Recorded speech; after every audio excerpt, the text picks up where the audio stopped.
Thank you for making News Channel 5 #1 in the morning. Tonight, he survived torture in a Vietnamese prison and cancer. Now at 71, John McCain insists he's healthy enough to be president, and he's just released reams of medical records to reassure voters. I'm Katie Couric. Also tonight, Memorial Day weekend. Memorable as the most expensive holiday for drivers ever. Fish not biting? No problem. The House Speaker comes through with a huge taxpayer bailout of the salmon fishing industry. And he's been working on the railroad, this one in his own backyard. Steve Hartman's Assignment America. This is the CBS Evening News with Katie Couric. Good evening, everyone. John McCain knows his age could be an issue in the presidential campaign, so today he released more than 1,100 pages of medical documents to demonstrate he's in good health. McCain will turn 72 this August, so if elected, he'd be the oldest person ever sworn in to a first term. When Ronald Reagan was inaugurated, he was 69. The documents say McCain stands 5'9" and weighs 163, no heart disease, blood pressure 134/84, cholesterol 192. But he's had several bouts with skin cancer and remains at risk. CNN's Dr. Sanjay Gupta, CBS News contributor, has been looking over Senator McCain's records. And Sanjay, describe the scene. I understand that there was a lot of time spent going over these records. Yeah, I mean, there's over 1,200 pages of records, Katie, and they gave us 3 hours essentially to look over them. It was kind of like medical school and residency all wrapped up into one. And what areas did these medical records cover? You know, they were pretty comprehensive. It was pretty remarkable to get that level of detail about a candidate. I mean, obviously, a lot of people focused on his skin, on his melanoma history. This is a person who's had 5 different skin cancers. A lot of people focused on his heart. I can tell you that his heart function seemed good in 2000, and it seemed the same in 2008. Looking at his medications, he's on 6 different medications for his kidneys, for his cholesterol. He takes Ambien occasionally for sleep. Let's talk about the skin cancer, though, Sanjay. How concerned are doctors that this skin cancer may, in fact, return? They say they're not very concerned about this at all. They think that he's had these 5 different skin cancers, but he's never had a recurrence of any one of them. What they'll tell you is that the most serious skin cancer was in 2000. At that time, he had a skin melanoma removed from his left temple, and people noticed those scars on his face. Right. From that point forward, they said he had a 66% chance over 10 years of it coming back. Anything strike you as remarkable in terms of what you read today? Well, I think the fact that, he had so many different doctors looking after him, I thought was interesting. 8 different doctors, all from the Mayo Clinic. He's obviously very serious about getting his health care.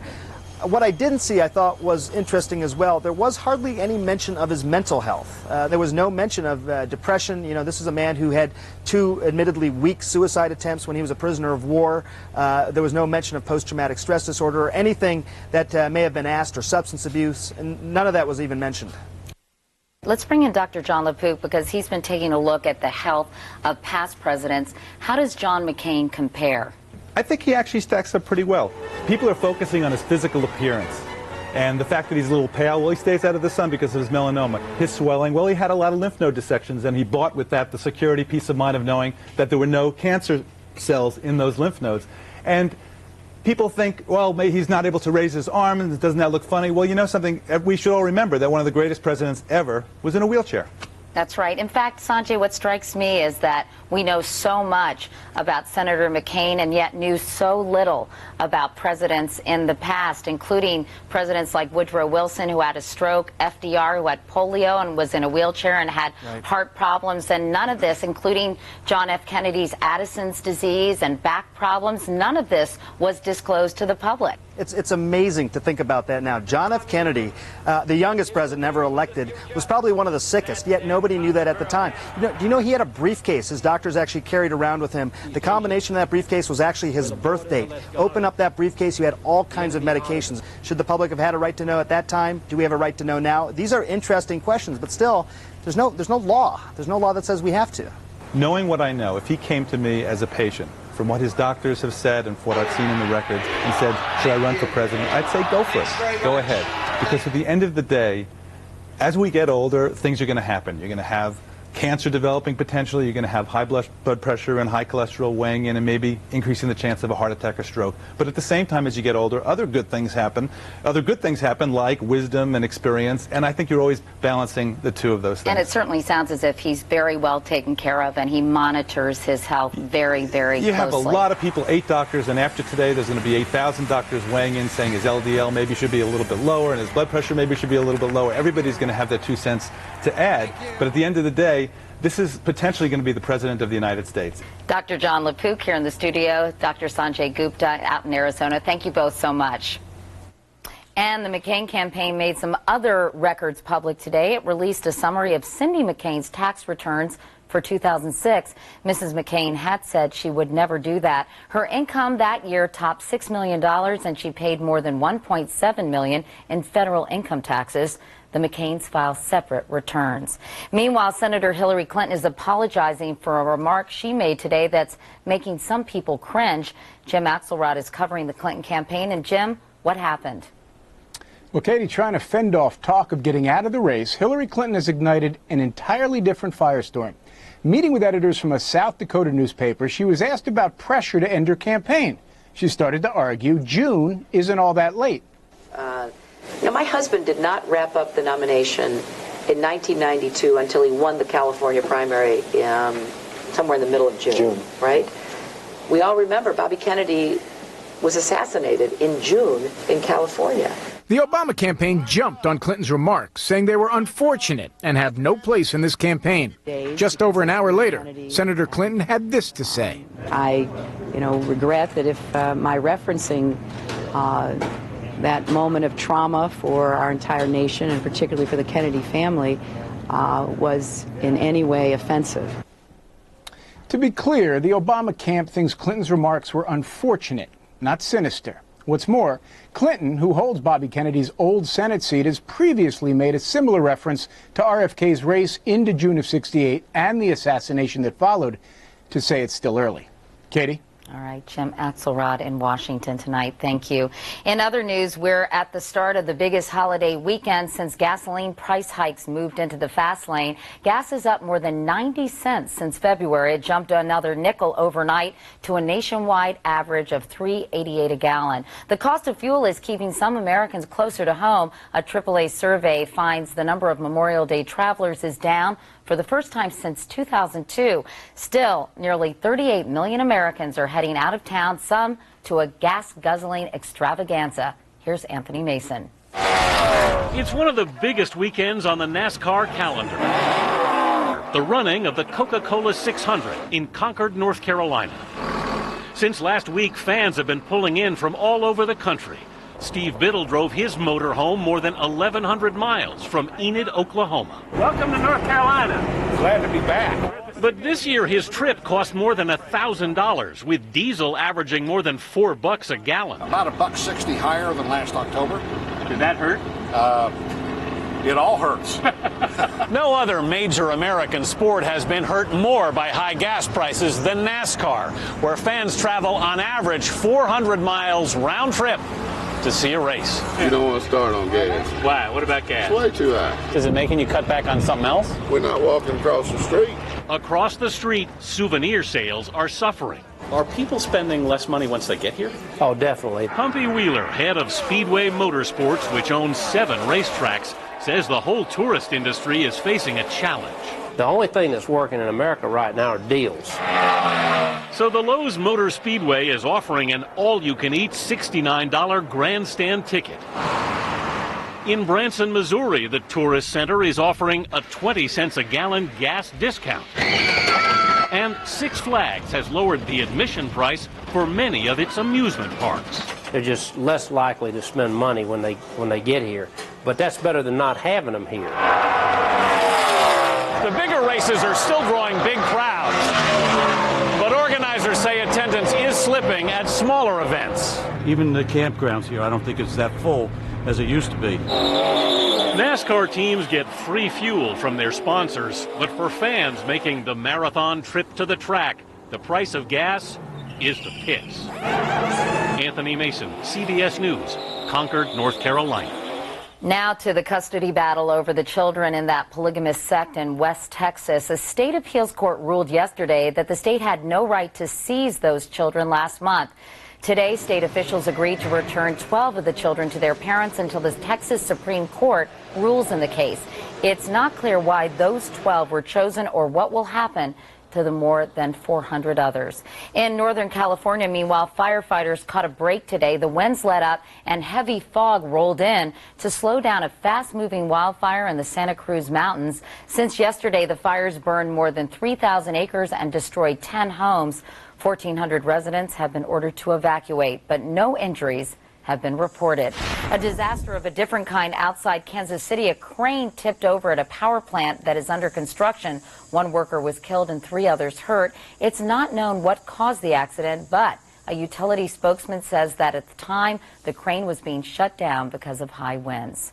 There is much more CBS News ahead this Friday, including a man with a model railroad like none we've ever seen in Steve Hartman's Assignment America. But up next, why salmon fishermen are reeling in tens of millions of your tax dollars.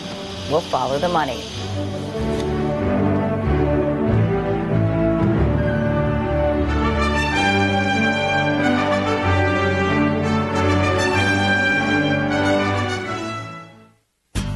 What's your equation for keeping healthy? I'm a chin-upping, baseball-playing, gotta-take-care-of-me, one-a-day man. One-a-day men's, the only complete multivitamin with more selenium to help support prostate health. It fits my equation better. You're past menopause and treating osteoporosis. Why not ask your doctor about Evista, the only medicine that treats osteoporosis and reduces your risk of invasive breast cancer? Evista does not treat breast cancer, prevent its return, or reduce the risk of all forms of breast cancer. Your doctor can explain all your risk factors for breast cancer, which include advancing age, family history, and personal history. If your osteoporosis treatment can also reduce your risk of invasive breast cancer, raise your hand. Thought not. Evista increases the risk of blood clots and should not be used by women who have or have had blood clots in the legs, lungs, or eyes. Evista may increase the risk of dying from stroke in women at high risk for heart disease or stroke. Seek care immediately if you have leg pain or warmth, swelling of the legs, hands, or feet, chest pain, shortness of breath, or a sudden vision change. Do not use Evista if you're pregnant, nursing, or may become pregnant, as it may cause fetal harm. Women with liver or kidney disease should use Evista with caution. Evista should not be taken with estrogens. Side effects may include hot flashes, leg cramps, and swelling. If you want to treat osteoporosis and reduce your risk of invasive breast cancer, ask your doctor about Evista, one medicine that does both. Well, how y'all doing? Is that a rib there on your plate? Under the finest sauce I ever ate. I need one right now and don't make me wait. Mister, can you please spare a rib? There's just one sauce I want on my bib. Oh, mister, can you please spare a rib? KC Masterpiece, the sauce that inspires. Go to KCMasterpiece.com for a chance to meet Tim McGraw at an upcoming concert. Nasal allergy symptoms like congestion can occur at any time, and it's hard to avoid the things that cause them. Prescription Nasonex helps relieve nasal allergy symptoms, like congestion. Maybe that's why 6 million nasal allergy sufferers used Nasonex last year. Side effects were generally mild and included headache, viral infection, sore throat, nosebleeds, and coughing. For more information, talk to your doctor and ask if Nasonex is the one for you. Salmon fishermen on the West Coast are hauling in quite a catch, tens of millions of dollars in taxpayer subsidies, thanks to some friends in very high places. Our Cheryl Atkinson follows the money. The salmon population is mysteriously dwindling in California and Oregon. I'd rather be catching salmon. It's gotten so bad, fishing has been closed for the season, and the government has even declared a disaster. But help is on the way. For the second year in a row, hard-hit fishermen and businesses will get cold, hard cash to make up for their losses. But it's not just to put food on the table and keep a roof overhead. This may be among the most generous aid packages ever to come from Congress, and you're paying for it. Consider that the lost salmon catch amounts to $22 million. Federal officials put the economic ripple effect, including businesses like charter boats and ice houses, at $82 million. but taxpayers are being forced to shell out $174 million. That's on top of $60 million given out last year. The salmon bailout is so huge it might not have survived debate in Congress, but it didn't have to, thanks to California's own Congresswoman Nancy Pelosi. She used her clout as Speaker of the House to insert the massive salmon relief into the Farm Bill as an earmark without a vote.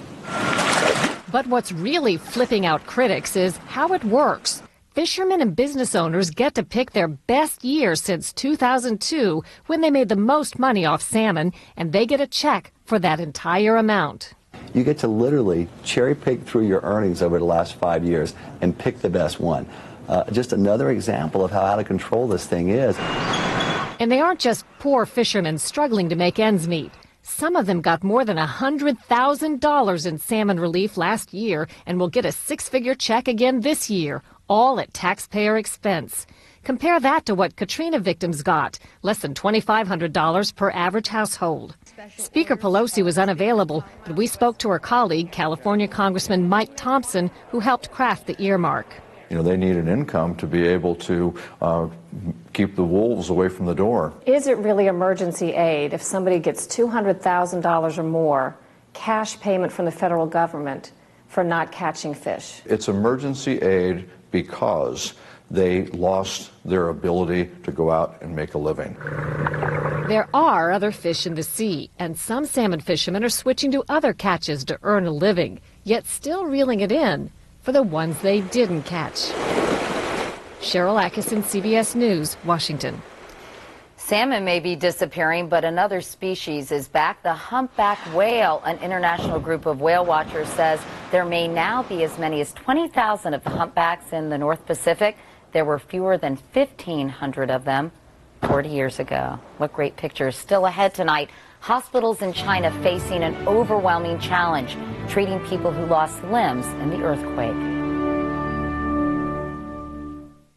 My doctor told me something I never knew. As we get older, our bodies become less able to absorb calcium. He recommended Citracal. It's a different kind of calcium, calcium citrate, with vitamin D for unsurpassed absorption to nourish your bones.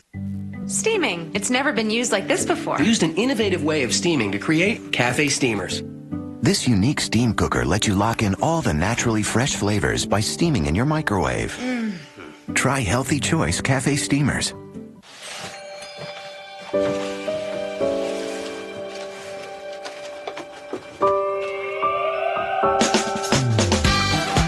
Sure, a lot's changed over the years, but you two do have a groovy thing going on. Don't let erectile dysfunction get in the way. Viagra can help you enjoy a more satisfying sexual experience. America's most prescribed ED treatment is marking its 10th anniversary. Want to learn more? The facts are there to greet you at Viagra.com. Ask your doctor if your heart is healthy enough for sex. Don't take Viagra if you take nitrates for chest pain, as it may cause an unsafe drop in blood pressure. Side effects may include headache, flushing, upset stomach, and abnormal vision. To avoid long-term injury, seek immediate medical help for an erection lasting more than 4 hours. Stop taking Viagra and call your doctor right away if you experience a sudden decrease in vision or hearing. Ask your doctor if Viagra is right for you.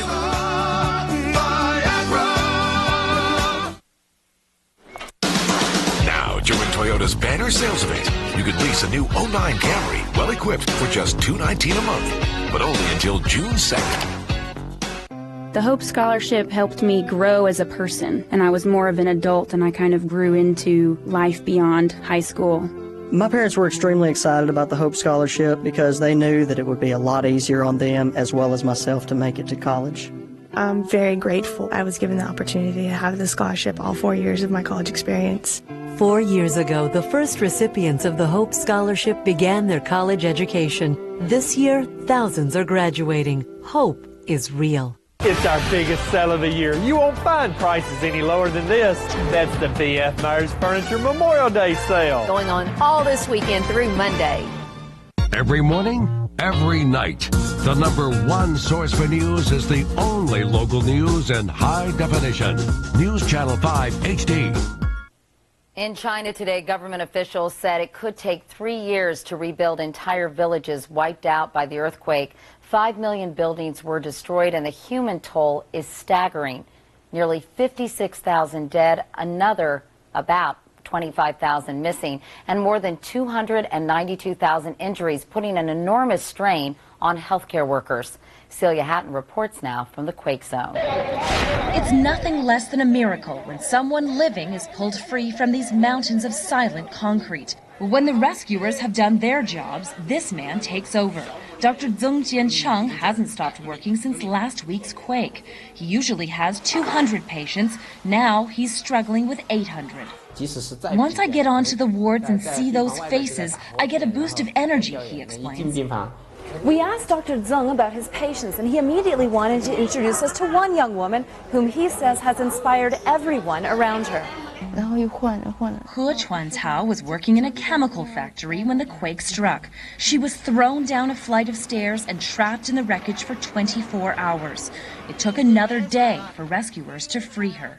When I got to the hospital, I lost consciousness, she says. When I woke up, my legs were gone. Dr. Zeng is amazed this 22-year-old is smiling at all. I've had some bad luck, but I was fortunate compared to others, she explains. I can survive. I've got my second life. Her second life will require prosthetic limbs, and her biggest concern is finding them. The daughter of rice farmers, she has little money and must wait in line with many amputees for whatever is available. This hospital alone houses 100 earthquake survivors who lost limbs. Dr. Zeng's other patients are battling emotional scars. Liu Liang hasn't been able to sleep since she clawed her way out of a collapsed building. My 6 colleagues all died together, she remembers. They sent a phone message calling for help, but none came in time. They were found dead, all holding hands. As China works to rebuild its broken cities, both the staff and the patients in this hospital understand the human side of this disaster will take much longer to heal. Celia Hatton, CBS News, Chengdu, China. And coming up next here on the CBS Evening News, Steve Hartman has a ticket to ride on a train to nowhere. A high-end party planner, a pet sitter, and a beauty technician. The surprising way they're linked together and how it affects your wallet. Tuesday on the CBS Evening News with Katie Couric. He volunteered. We were drafted. She enlisted. And off we went to Asia, to Europe. The Gulf. To do our duty. Serve our country. We were buddies. Shipmates. Best of friends. I'll never forget his courage. Her dedication. The way he made you laugh. And I'll remember him. Remember her. I'll remember them. Always.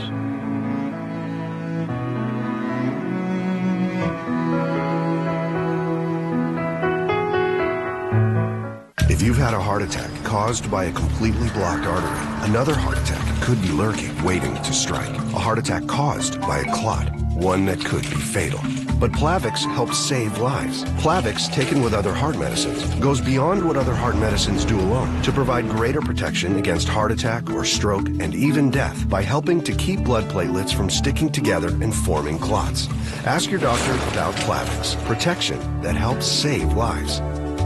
If you have a stomach ulcer or other condition that causes bleeding, you should not use Plavix. When taking Plavix alone or with some other medicines, including aspirin, the risk of bleeding may increase. So tell me before planning surgery. And always talk to me before taking aspirin or other medicines with Plavix, especially if you've had a stroke. If you develop fever, unexplained weakness, or confusion, tell me promptly, as these may be signs of a rare but potentially life-threatening condition called TTP, which has been reported rarely, sometimes in less than 2 weeks after starting therapy. Other rare but serious side effects may occur. If you take Plavix with other heart medicines, continuing to do so will help increase your protection against a future heart attack or stroke beyond your other heart medicines alone. You may be feeling better, but your risk never goes away. Help stay protected. Stay with Plavix. Oil and natural gas power the past, but the future. Fact is, a growing world will require more, 45% more by 2030, along with greatly expanding alternatives. We have substantial oil and natural gas resources right here, enough to power 60 million cars and heat 160 million households for 60 years. With advanced technology and smart policies, together we can secure America's energy future. Log on to learn more.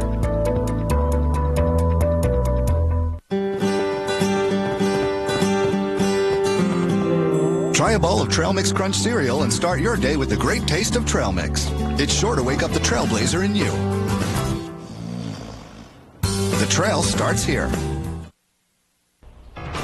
Coming up in just moments on News Channel 5 at 6, it's bad enough when a loved one passes, but when the cemetery made a big mistake, it was devastating for a Laverne woman. Coming up.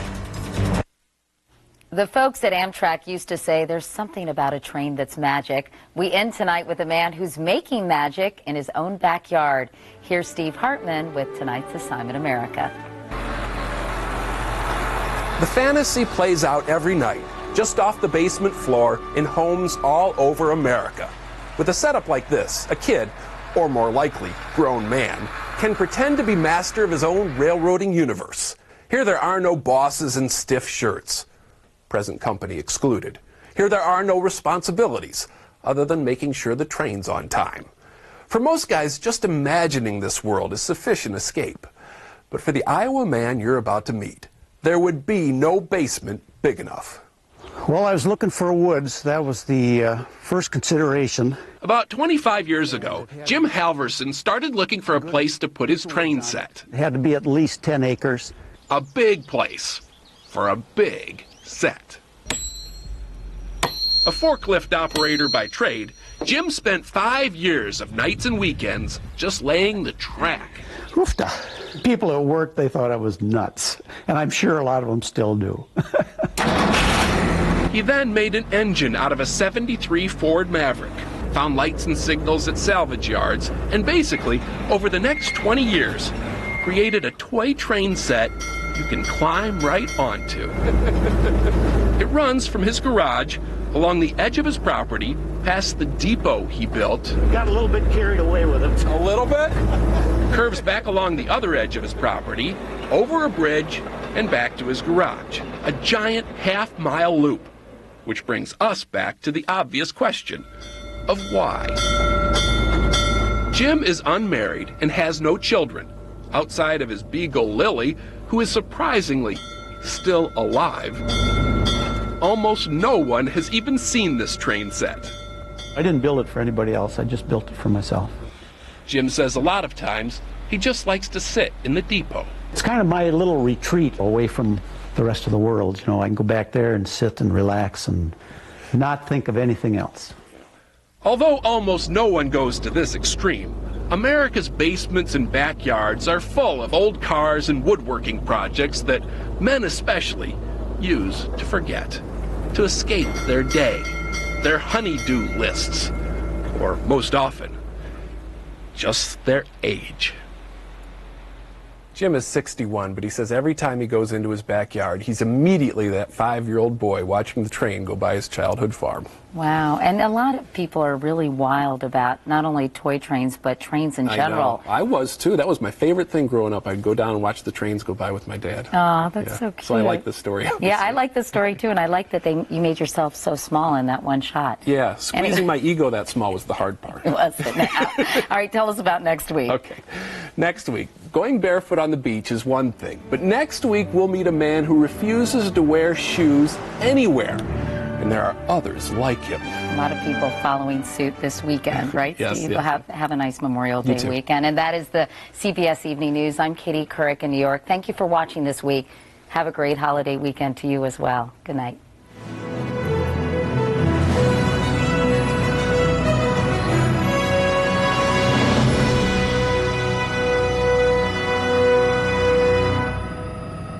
A daring attack. A young mother is shot. Cops know who pulled the trigger, but who was pulling the... A mix-up at a local cemetery has a family wondering where their loved one is buried. Police find an elderly couple dead in their home tonight. What investigators think happened. And 446 people are costing you thousands of dollars every day. Find out who they are coming up. And gas prices are affecting travel this Memorial Day. What you can do if you choose to stay close to home. The news is now. From your news and information leader, Tennessee's first and only local news in high definition. This is News Channel 5 at 6. Good evening. A horrible mistake at a local graveyard left a family searching for their loved one. A Laverne woman says a local cemetery placed her sister's headstone over the wrong grave. News Channel 5's Courtney Wise talked to the family, who's now demanding answers. Cheryl Israel buried her sister 10 years ago. I still can't put flowers on my sister's grave. She's convinced her sister's headstone has been moved. It's been quite disturbing because I know that she's not at that location, and when I put flowers on my sister's grave, it just doesn't